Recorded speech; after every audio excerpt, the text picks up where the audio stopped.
Welcome to the Strategic Leader Podcast with me, Gemma Bullivant, and my co-host, Fiona Craig. This podcast is for HR professionals and people-focused leaders from any function who want to think, act, and feel naturally more strategic. Enjoy the show. Hi, Fiona. Hi, Gem. And hi to everyone who's listening. I am hoping that there's more than one of you. I'm pretty sure there are. I'm pretty sure there's more than one out there. We've got an interesting topic today, and when we recorded the conversation, we jumped straight in without any kind of preamble. We were just super keen, weren't we? I think so. But what we really want to cover in today's episode is starting to claim and starting to understand HR's place in the executive table. On the executive table. What I really love about this topic is that since we've recorded this one, I've been in an executive team where I've seen this at work right in front of my eyes, and it was something I hadn't considered before. But since we've talked about it, I saw it literally at work earlier this week. And I was able to bring a little bit more wisdom into the room because of it. So a really interesting topic for today. And hopefully you will all enjoy it as much as Gem and I have done talking about it.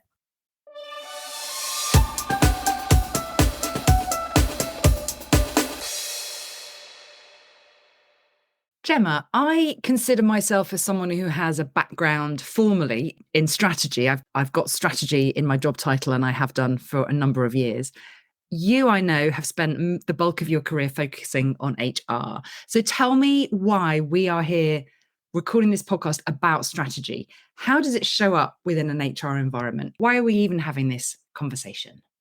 Great question. And I think it's really useful for us to go into the why we're doing this, because that's in itself quite a strategic question.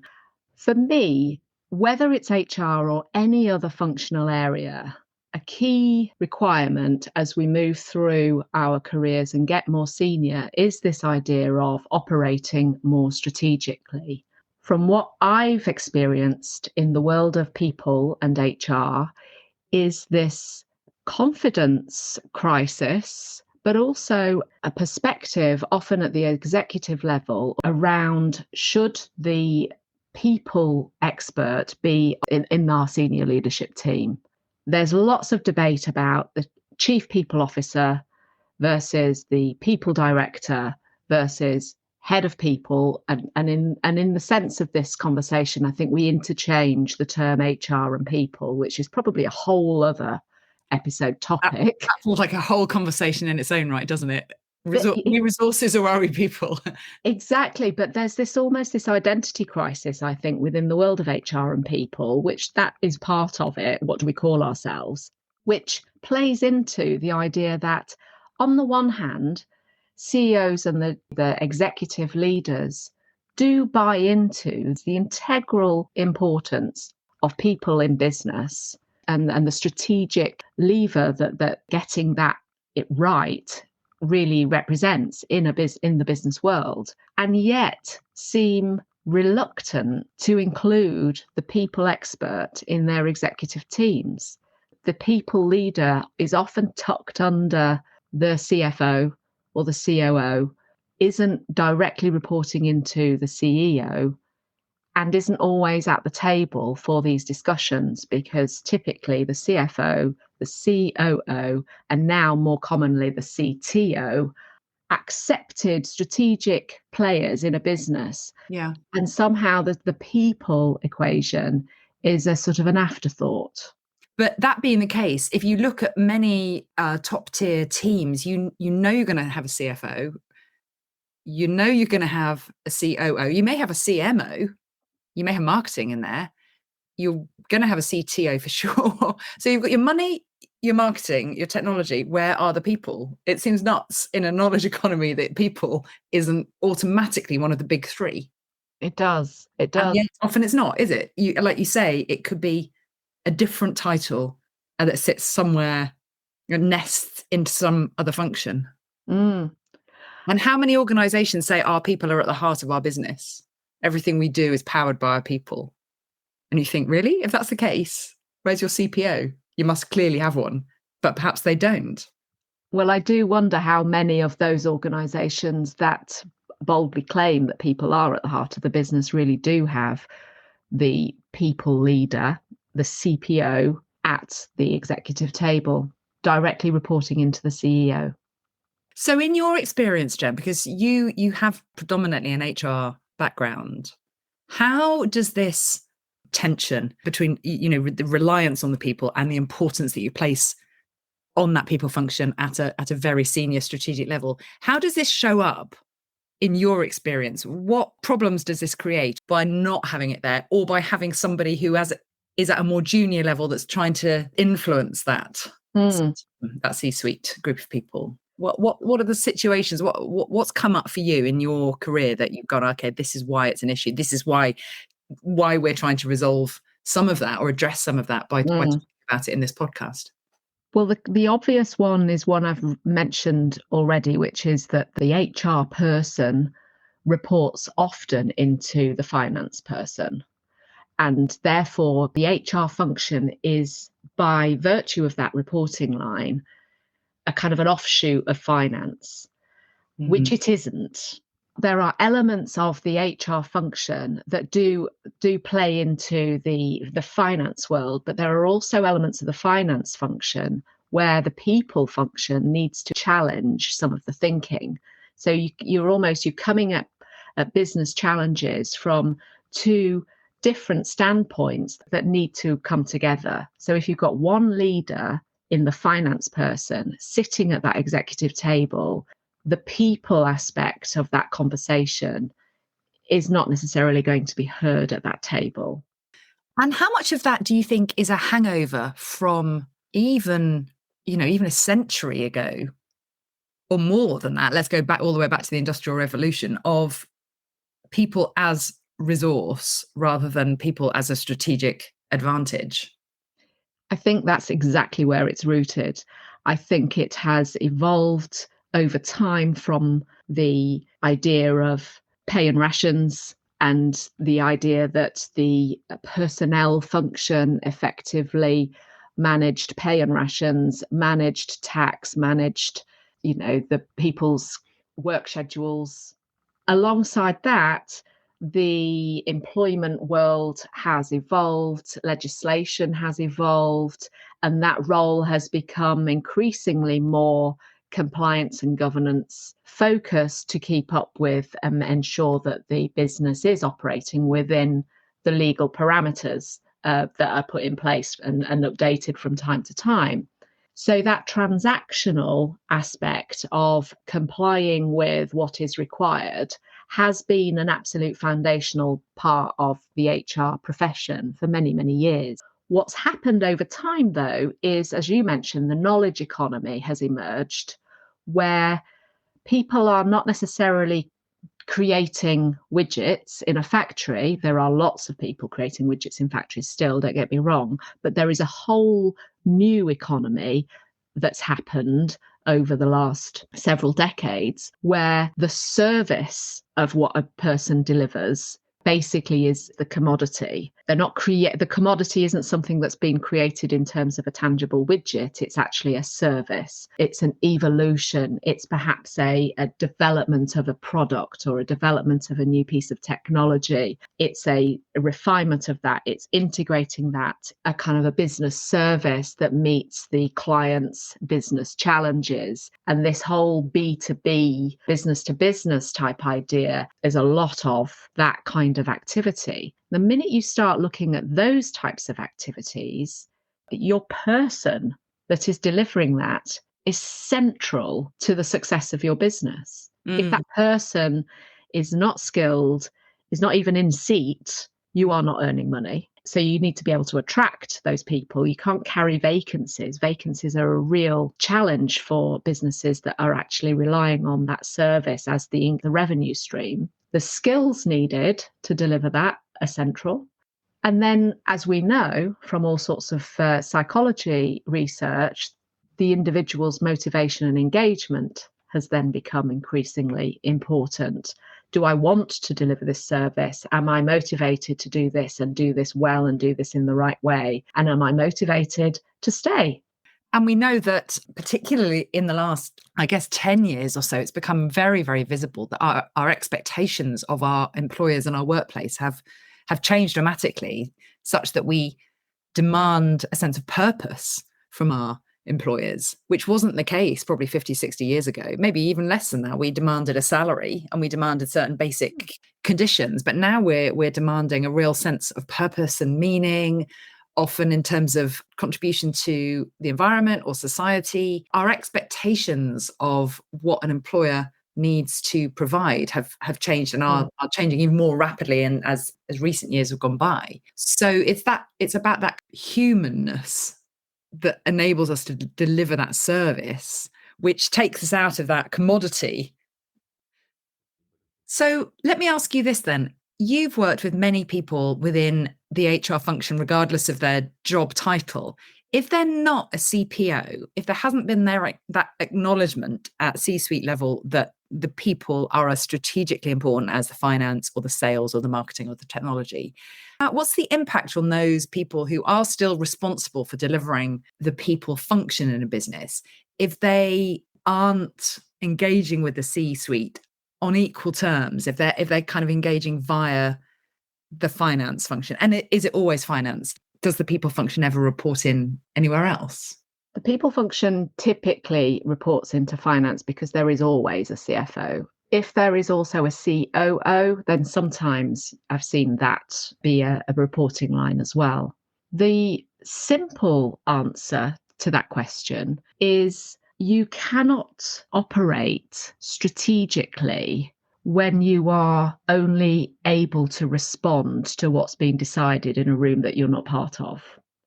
What we're saying there, then, part of being able to think and act strategically is to be involved in that decision-making process rather than just acting on what has already been decided. Yes, it is. There is a fundamental need to have proactive thinking and proactive participation in order to be strategic. And if you are not in the room, if you are effectively receiving decisions and the strategic direction, the strategic priorities from another group of people, and you haven't been part of that discussion, you have never had the opportunity to proactively contribute, challenge, and feed into that discussion. So if you are excluded from that table, you are only ever really reacting to that executive direction. And what that means is that with the best will in the world, there is only ever a reactive response from the people team or from the HR team, because there is no imperative to anticipate, to bring to the attention of the executive leaders things that are important to be considered in that decision-making process from a people perspective, the timelines that might be realistic to consider, the impacts, the wider breadth, the wider knock-on effects of decision A on this area and this area and this initiative, or any of the other strategic arms that we know are part of this strategic thinking. That means that you are just waiting to respond. And so it informs how you behave. It informs how you operate in the business. And what happens you made reference to the fact that you may not be in the room, which I'm sure absolutely happens a lot of the time. What if you are in the room, but you're still not, you're kind of the token HR person? I mean, there is a trope, isn't there, which is the token HR person, which also falls into often the token woman in the room, which I acknowledge is a completely separate conversation. But there is that sort of token HR person. If that is you, if that is the structural setup in your organization, how do you influence strategically people with a more senior job title than you? I guess for me, that's why we're having this conversation in the first place. This whole podcast is around supporting those people. Would that be right? It is. And I think one of the main reasons that I think that the topics that we're discussing in this podcast have come about is the answer to that question, which is, A, are you in the room in the first place? And if you're not, how can you get into that room? And then B, what do you do once you are in that room?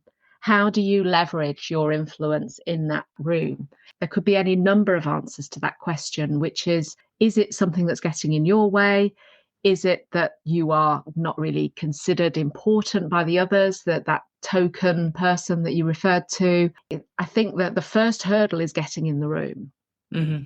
And I think the other thing is this sort of transition, perhaps, from sort of the Industrial Revolution, Taylorism, creating, the idea of personnel and your employees being central to your revenue, is this idea that it's not perceived as a technical enough function to be given the seat at the table, because lots of people think that they know what to do with people, because we're all people, so we can do the people thing. We know how to handle people because we are one.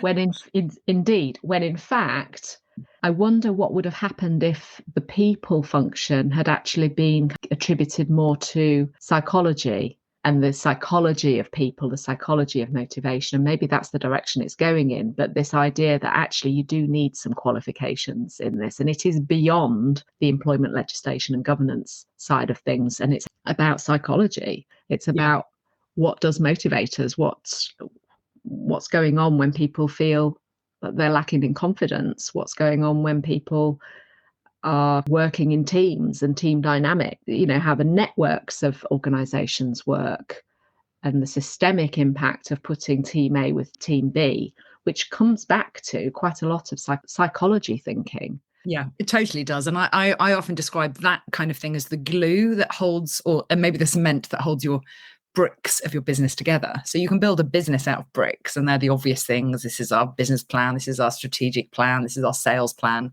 But the cement that holds those bricks together is your understanding of the people that are delivering all this stuff. And if you ignore that cement, you've got the bricks, which may well stay up, but probably won't. The smallest kick will knock it over. So you ignore that people cement at your peril, because that's the thing that's holding your business together. That's the thing that makes it strong and able to withstand heavy weather, which is not an easy thing to deal with, because we're all a bit messy, aren't we? We're people at the end of the day, and we're all a bit messy. We don't act individually precisely as we are programmed to do. And then when you put, as you're saying, when you put people in groups, it's even less likely to do that. So it's a real skill set to maximize your workforce, to maximize the potential of your workforce, which you are paying for. The biggest cost for any business is their people, isn't it?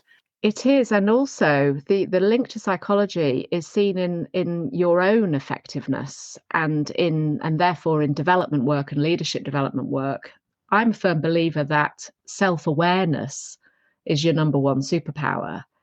And that if you are going to be an effective leader, an effective manager, and an effective worker, your own understanding and knowledge about your own approach to work, approach to other people, your impact on others, how you feel about different scenarios, is all part and parcel of understanding your own strengths, your own gaps, which is all part and parcel of leveraging and making the most of the things that you like and are good at, and the things that get in the way. And this is deeply, deeply rooted in psychology, but isn't necessarily something that is understood by the average finance professional, the CFO, the average COO. We can read those books about it, but we don't necessarily profess to be experts in that side of development work. And therefore you need a people expert in the room that can really call some of those things out and say, have we got the people in that particular business area that have the skills to do what we're saying we need strategically to do? And if the people person is in the room asking those questions, it generates a much stronger strategic plan than if this strategic plan is formulated separate to the people person. And then the people person looks at it and goes, well, there's no way we're going to achieve that in the next 3 years because we haven't got the skills in the business.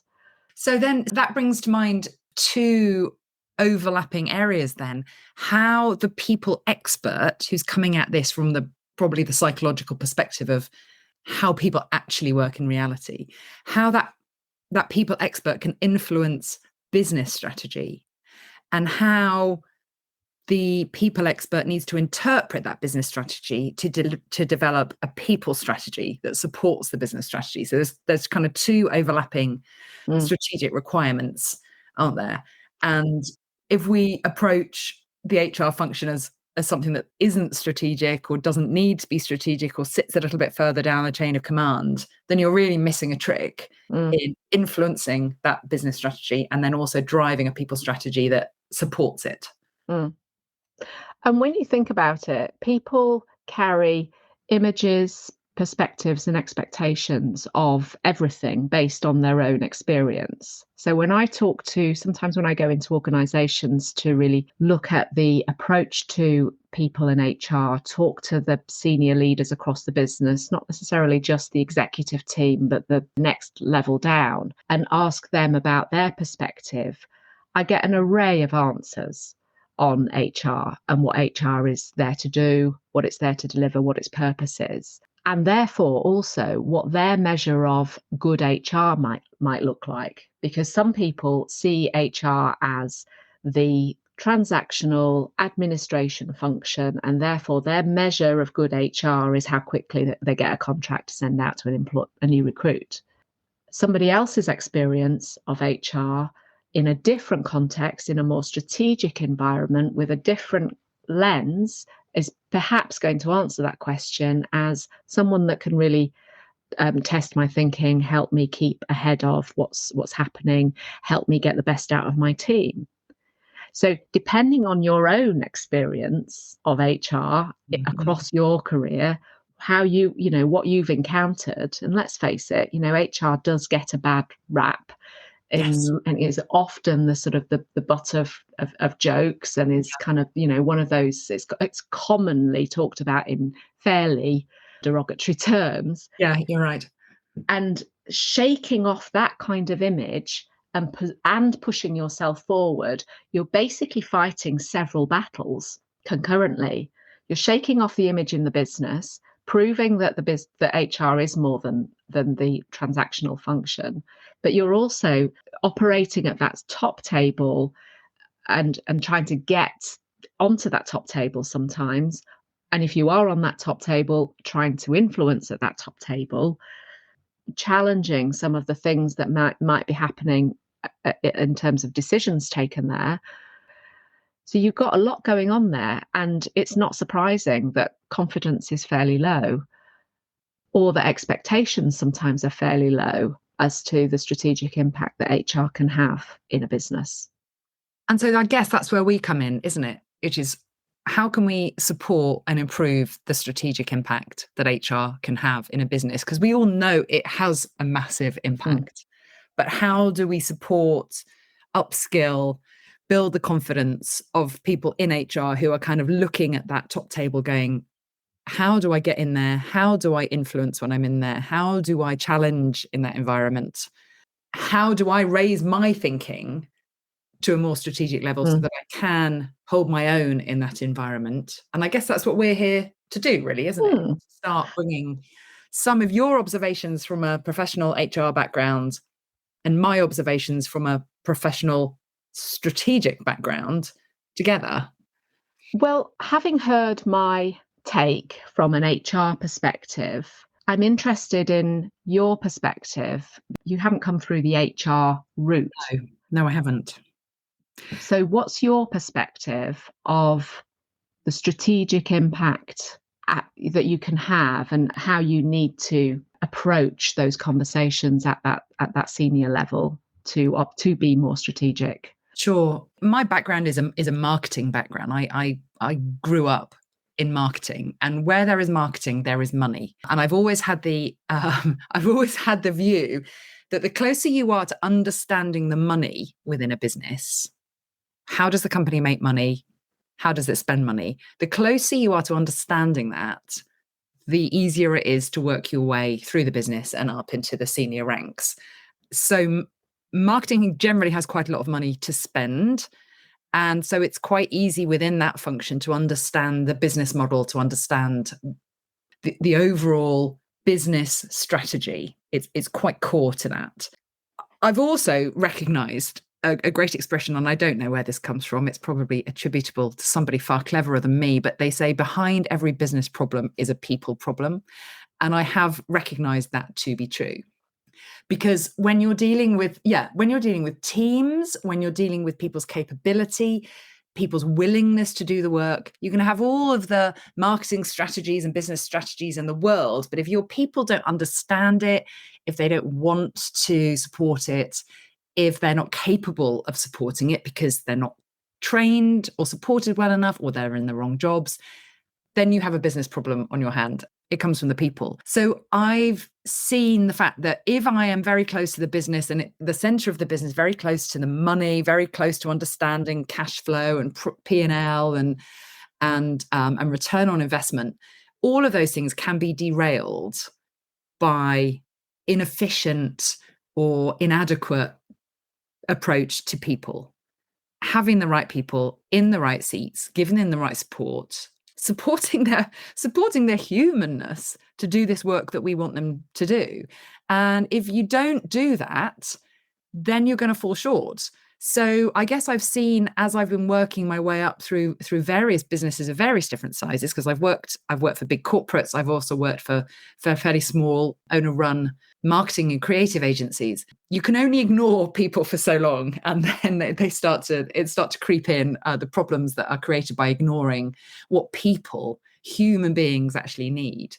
So ignoring the people side can totally derail your business strategy, and really supporting the people side and investing in it can really supercharge your business strategy. So I guess that's my perspective here, which is it's very easy to say, oh, the people side, that's the nice to have, that's the soft skills, let's put them over there. But I say do that at your peril, truly, because that is the thing that will make people want to come to work. They'll make them want to do a good job. That will make them have good relationships with their bosses and their co-workers, will want to progress, will feel motivated. Those are very intangible things, but very, very important to your bottom line. So for me, it is absolutely strategically important that whenever you're thinking about your business plan, what are we asking of our people? How does this affect the actual human beings in our business is a critical question to ask up front.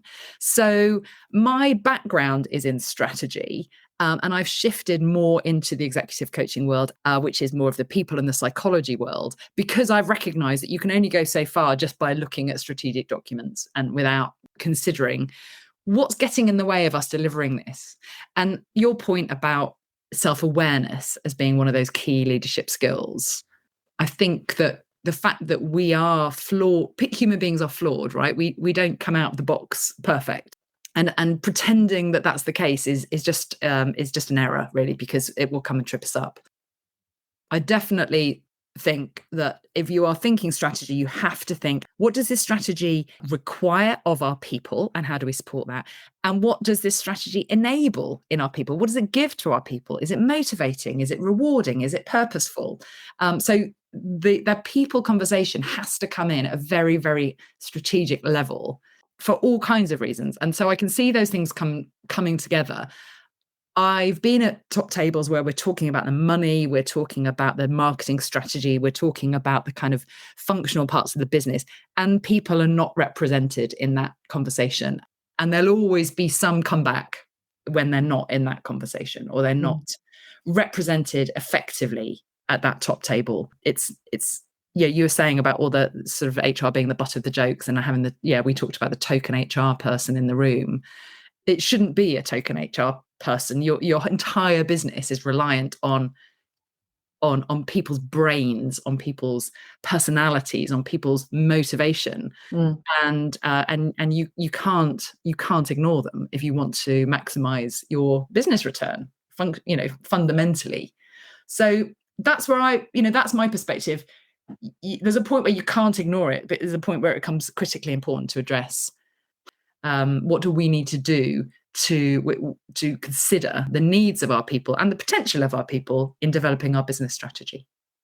I completely agree. And I think there is a change happening. There is a transition that I'm noticing in businesses where the recognition of people being integral to the success of a business is starting to be noticed, is starting to be acknowledged. Let's work with that and let's continue this shift, this transition from a transactional, reactive function that is effectively where HR was born in the world of personnel and in the world of the Industrial Revolution and pay and rations. It has evolved massively as the workplace and the working environment and the knowledge economy has emerged and all the different sort of facets of that we are familiar with. The HR function is sort of been in catch-up mode itself, and also its reputation and the perspective of what value it adds. So we have to continue this, shine a light on what does being strategic really mean? What can we do to influence and continue to influence at that senior level? And how can we convincingly stake a claim, rightfully stake a claim for the CPO at that executive level? That for me is the main priority for all the things that we talk about in this podcast.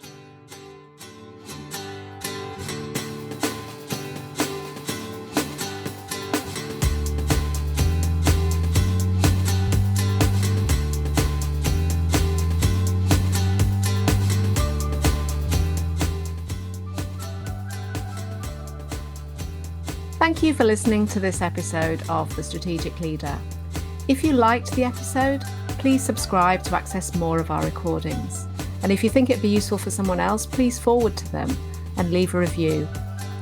We base our content on questions we are regularly asked and what you want to know more about, so please do email us with any questions or comments to gemma@gemmabullivant.co.uk. And remember, you're already being more strategic than you realise.